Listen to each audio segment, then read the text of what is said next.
those of you and most of you are have been coming to these Dharma talks for the last 2.5 months. So you know we've been talking about retreats. Last week, Marshall gave us a talk where he spoke about all the different roles of leadership, minus the kitchen master, which is a whole talk in itself.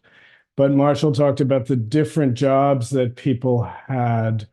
Um, there have been talks about what it's like to do retreats, and we still have surprisingly 3 more weeks to this, what we call the Kyolche period, this tight Dharma period.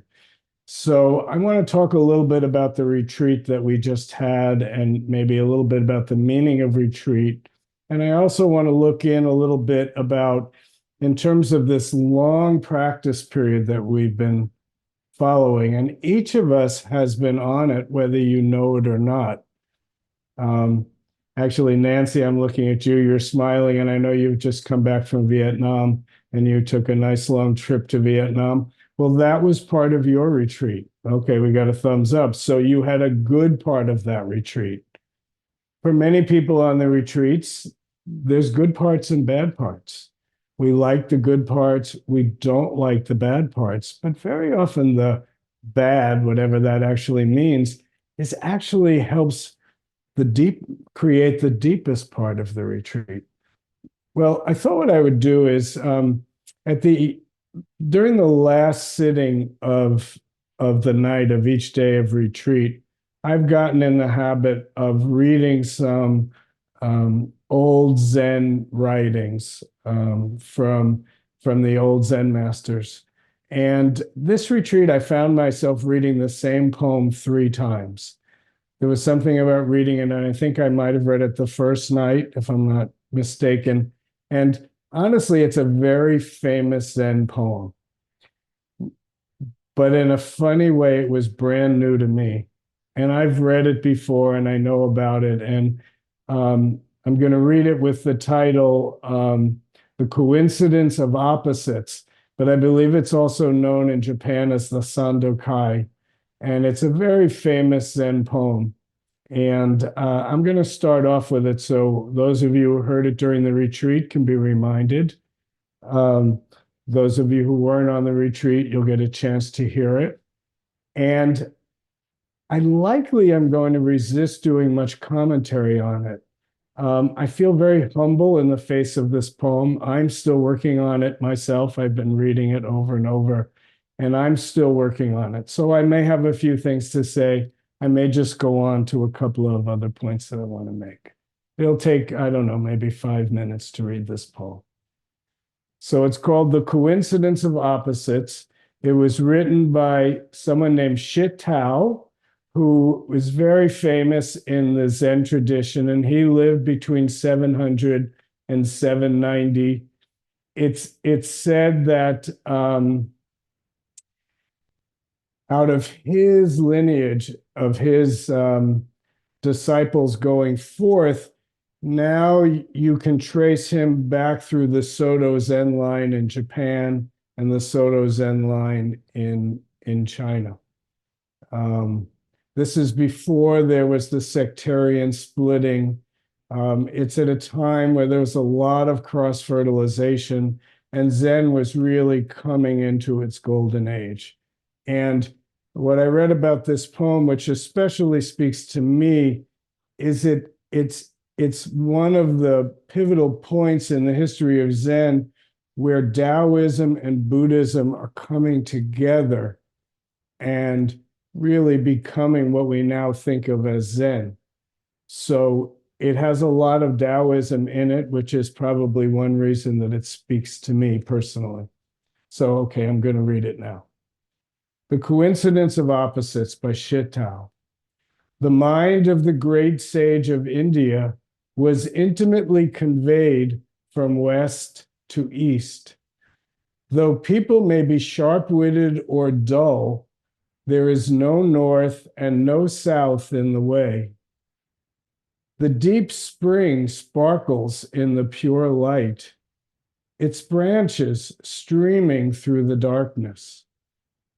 Grasping at phenomena is the source of delusion. Uniting with the absolute falls short of awakening. All the senses, all the things sensed, they interact without interaction. Interacting, they permeate one another, yet each remains in its own place. By nature, forms differ in shape and appearance. By nature, sounds bring pleasure or pain. In the darkness, the fine and mediocre accord. Brightness makes clear and murky distinct. Each element comes back to its own nature, just as a child finds its own mother. Fire is hot. The wind blows. Water is wet, and earth solid. Eyes see forms. Ears hear sounds. Noses smell. Tongues tell salty from sour. So it is with everything, everywhere. The root puts forth each separate shoot. Both root and shoot go back to the fundamental fact. Exalted and lowly is just a matter of words. In the very midst of light, there is darkness. Don't meet another in the darkness. In the very midst of darkness, there is light. Don't observe another in the light. Light and darkness complement each other, like stepping forward and stepping back. Each of the myriad things has its particular virtue, inevitably expressed in its use and station. Phenomena accord with the fundamental as a lid fits its box. The fundamental meets phenomenon like arrows in midair. Hearing these words, understand the fundamental. Don't cook up principles from your own ideas. If you overlook the way right before your eyes, how will you know the path before your eyes? If you overlook the way right before your eyes, how will you know the path beneath your feet? Advancing has nothing to do with near and far. Yet delusion creates obstacles high and wide. Students of the mystery, I humbly urge you, don't waste a moment, day or night.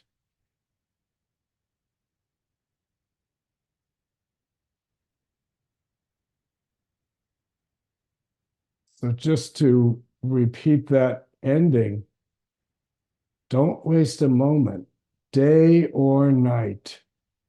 There actually is no moment separated from this moment. There is no retreat and no retreat. We put a bracket on time and we make retreat and no retreat. But actually, there's no bracket. One moment follows the next.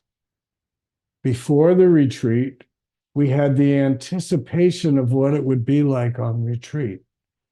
And if we were paying close attention, we would get to see our own delusions, our own fantasies, our own images about what things might be. And then we arrive at retreat and we sit at the beginning and we hear the temple rules and we start to feel that we're fitting into this process that began well before we got there and will go on well after we leave. but the process itself is a little bit foreign. Suddenly, we're expected to be right on time. In our usual life, we're a minute late, 5 minutes late. It's not really late. You know, as a therapist, I see a lot of people week in and week out. And the people who are late are pretty much always late. And the people who are on time are pretty much always on time. And the people who are late are generally late about the same amount of time. So even if it feels like there isn't any willfulness at all in it, there actually is. If it's predictable, it means we're controlling it. We're doing it rather than the doing just flowing through us. We think we're just acting, but actually, we're often controlling. And once we sit down into retreat, our freedom is taken away from us. And that's a key essential point. When our freedom is taken away, then we have to follow the situation. And in retreat, we're expected to follow the experience, follow the situation completely and perfectly. When I'm leading the special chanting, which begins now at 6 p.m., if I'm right on, then exactly when the second turns to 0 and the 6 o'clock appears on the digital clock, that's the time for me to hit the moktak. Not a second before and not a second after. Now, outside of the bracket of the retreat, I don't exactly live my life that way. I do my best to be on time. I really do try to be on time, and I often am. But if a client comes to the appointment 2 minutes after the starting time, I don't really think about that as late. And I've been noticing just over the last few weeks that I've been starting to come to the appointments a minute or two late. I apologize when I come a minute or two late because I realize by me being a minute or two late, I've left somebody waiting. And if I'm paying attention to myself in the space of the world, then I need to recognize the impact of my behavior on the world. So nobody cares that much that I'm 2 minutes late. But honestly, I don't want them to start expecting me to be 2 minutes late because it's my job to be on time. And when we're on retreat, we're practicing. And in many ways, we're practicing being on time. So when I'm sitting in my seat, and if I'm honest, I'll admit I'm not always on time. But I'll also tell you when I'm not on time, I am aware that I'm not on time. But when I am on time, if that chukpi is 30 seconds late, even 5 seconds late, I'm aware of it. Now, I have a clock nearby. Not everybody has a clock, so they don't know. But why is it so important to be on time? You know, Marshall was talking about these jobs that we have, and the head Dharma teacher's job is to be precise and right on time.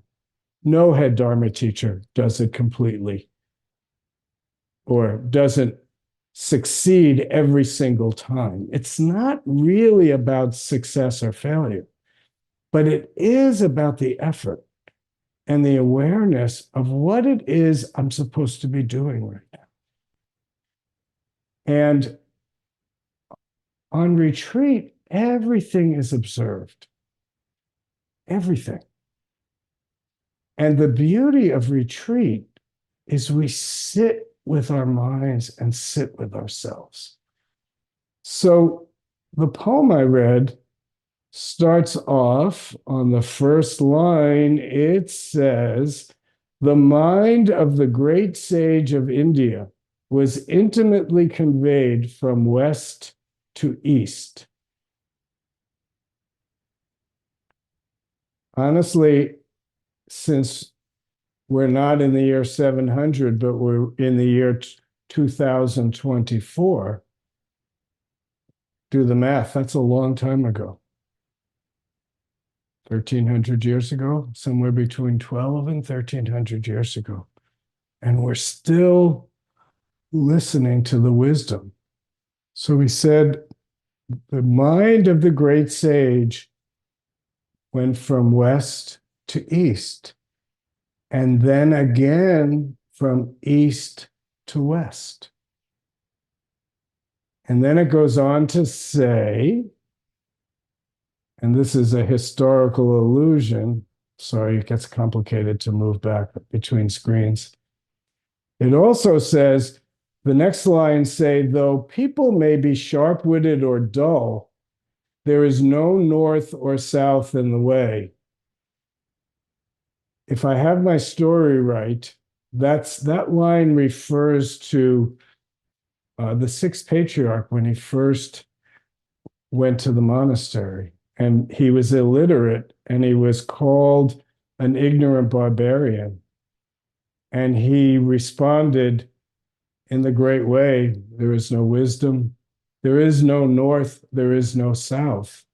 There is no barbarian from the north and the enlightened people from the south. That's made by mind alone. So when he was received, the Zen master said, oh, we've got somebody here. But he was threatening to the entire monastery. So he sent him to the kitchen to work. Didn't want him in the Dharma hall. But he knew he had somebody there. So that simple wisdom, in the great way, there is no north and south. There is no good and bad. There is no right and wrong. These are the dualistic thought processes that we hang our hats on, trying to understand who we are and how to live in this world. So the mind of the great sage came from west to east, and then west again. What is this mind? So many years later, probably a similar time period, Ma Zhou was asked, what is mind? And he said, mind is Buddha.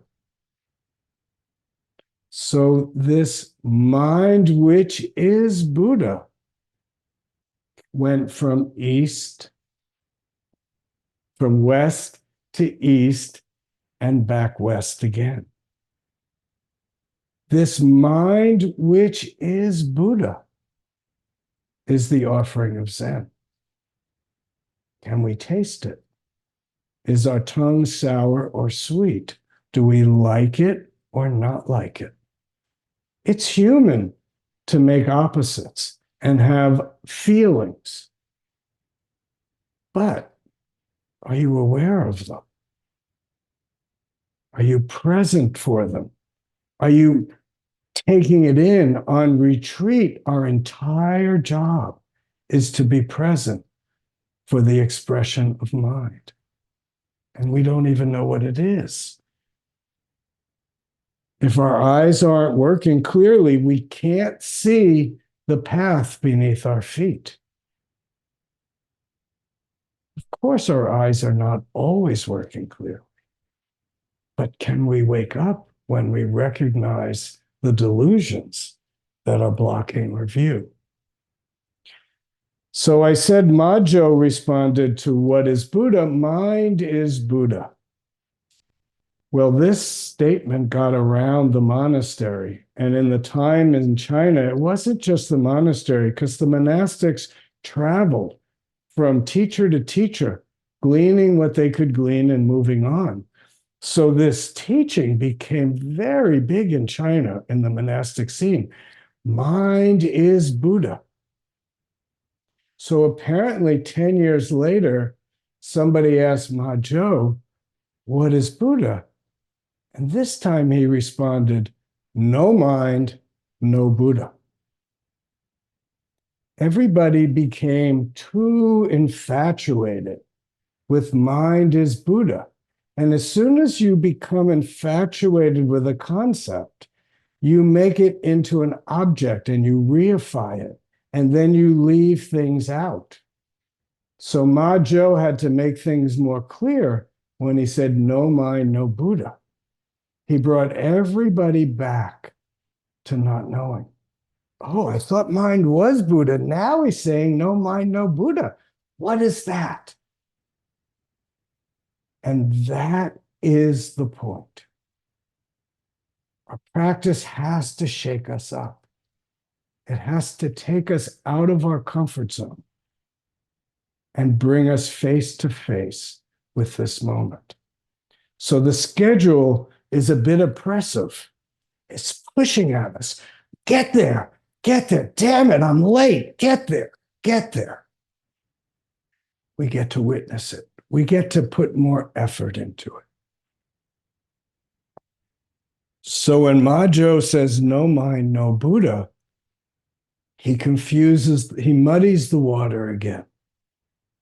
And while Zen is the crystalline, clear spring of awakening, the not knowing is what allows us to be it. So we need to shake up our knowing. So one more koan point. I don't remember who said this, but the line is, not knowing is most intimate. Not knowing brings us face to face with this moment. So on retreat and in our lives, we're constantly being buffeted. And in some ways, our ordinary mind wants to find a way to stop all the tumult so we can be calm. But actually, we keep needing to be jostled to lose our balance a little bit so that we can once again return to not knowing. Because our desire for certainty is so powerful. So maybe I'll just make one small point about my own experience on the retreat. I had 2 weeks of retreat this time. I'm at a point in my therapy work and in my life, I suppose, where I'm starting to pare back a little bit. And what I'm finding is it's become a little bit harder to pare back the amount of people that I'm seeing. But I've realized that I can pare back the amount of weeks that I work. So thinking about that, I thought, well, why don't I just sit a week before the retreat? Being a teacher for so long, I don't get that much opportunity to just do my own sitting and do my own practice. So I decided to put it out to the group, and Will Carey's here with us. He did the entire retreat. Dennis did a bunch of it. Karen did some of it. Scott Stillinger, our dear friend from Pacific Grove, he did all of it, and then he did about 6 days more on his own. And then a few other people came and went. And Paul, you were there for a lot of it, mornings and evenings and some days. There were people who were really supporting the practice. And I would say around Tuesday or Wednesday for me of the week, and it started Saturday and the full retreat was beginning the following Friday, something jostled inside of me and was, if I were probably speaking in Indian terms, I might say I had a bit of a Kundalini experience where my energy really, it shot up and the energy was really flowing. And it was very creative. It was very joyful. And one night, I read one of the nights I read the poem, and excuse me, but I'm going back for the poem again. My screens are getting lower and lower. And the line that says, grasping at phenomena is the source of delusion. Uniting with the absolute falls short of awakening. And that line really hit my mind. Because with the energy flowing and the creativity flowing, it felt so complete. But then I read that line. Oh, even this is not enough. And I didn't understand it, but it shook me up. And it allowed me to stay more fresh and not get locked in to some fixed view of attainment. Again, we want certainty. We want to feel stable. And practice is really good at that, really good for that.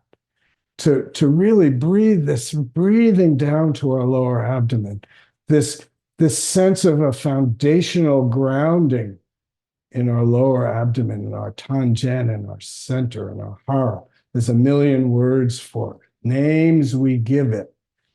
But as we practice, moment after moment, breath after breath, we can feel some stability. But this stability is not described as a kind of rigid solidness. It's often a way it's talked about is in Japan, they have these Bodhidharma dolls. They call them Daruma dolls. That's the name for Bodhidharma in Japan. And they've got a carved bottom. So when you push them over, they just pop back up. You push it over, pops back up. So that kind of solid foundation, again, it's not rigid. There's a kind of flow and a movement to it. It's okay to fall down. Just boom, you come back up. Because you can almost figuratively see it. Everything's moving. Boy, let me see if this works. My body's moving, but my center's not moving too much. So just imagine that point that holds us in place also allows us to move. We don't have to be tight and rigid. We can be open, curious. This is the place where great doubt feeds our practice. This curiosity and wonder allows us to be buffeted a little bit. But right there at the still point of our center, nothing is moving. Everything on the outside might look different, but at that still point, nothing has changed. It's before thinking, before good and bad, before yes and no.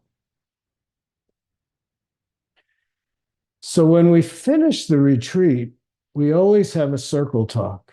And these circle talks began, actually, the Quantum School of Zen everywhere in the world, they have circle talks now. But they actually started in Berkeley at the end because this was before I got to the Zen Center. It was 1978. And apparently they had a retreat and then everybody just left. Well, it turned out somebody committed suicide after the retreat. And there was no way of knowing what the person had gone through. We speak about meditation as this wonderful thing that's so opening and enlightening, but it's very challenging. And it challenges the structure of our own consciousness. And some people, probably everybody, myself included, have had this experience of feeling destabilized a bit and ungrounded and unsettled at the end of retreat. So I think I'm saying this to make sure that we all take what we're doing seriously. And we can depend on each other, especially towards the end of the retreat. for help. That's what the teacher's there for. That's what the head Dharma teacher's there for. And that's what the circle talk is there for. It's a moment to share, to connect, to help come back into our everyday life and to get the support that we need. And every retreat ends where somebody needs some support. It's just the way it is. Again, we can often think that meditation and retreats there's no downside to them. But if our minds are unstable, our lives can be unstable. And if we're in an unstable place in our life, retreats can be very difficult to hold. So one more point, and I'll leave about 10 minutes for questions and comment. And that is that we're in a long practice period right now. It feels like the long retreat ends and it's like, wow, we're free. We go out and we have a nice weekend. We start going out for dinner. We start watching our Netflix shows and we get all involved. And for many of us, there's a kind of freedom and an openness that happens. But inevitably, we return to our changed, but we fall back into our patterns. So the retreats are so valuable to see ourselves. But just like I needed that reminder that I wasn't done, that it's never really done, that reminder brings us back to the everyday quality of our practice. So I just want to end this talk reminding everybody that we've got 3 more weeks until Heije. Heije is loose Dharma. We're in the tight Dharma period. Stay tight, not rigid. Stay with your practice. What else, when you entered into this time of practice, what was on your mind? What were the things you were hoping to look into? Maybe to get a stronger feeling for your inner experience of it. Now's the time. Use the foundation of your practice that you've been building these last 2 months and bring it to this moment. Don't let up. How does he end that poem? You probably remember, but he says, students of the mystery. What a beautiful way to speak about it. He didn't say students of Zen.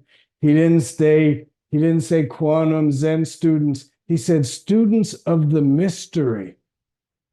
I humbly urge you, don't waste a moment, day or night. Thank you very much.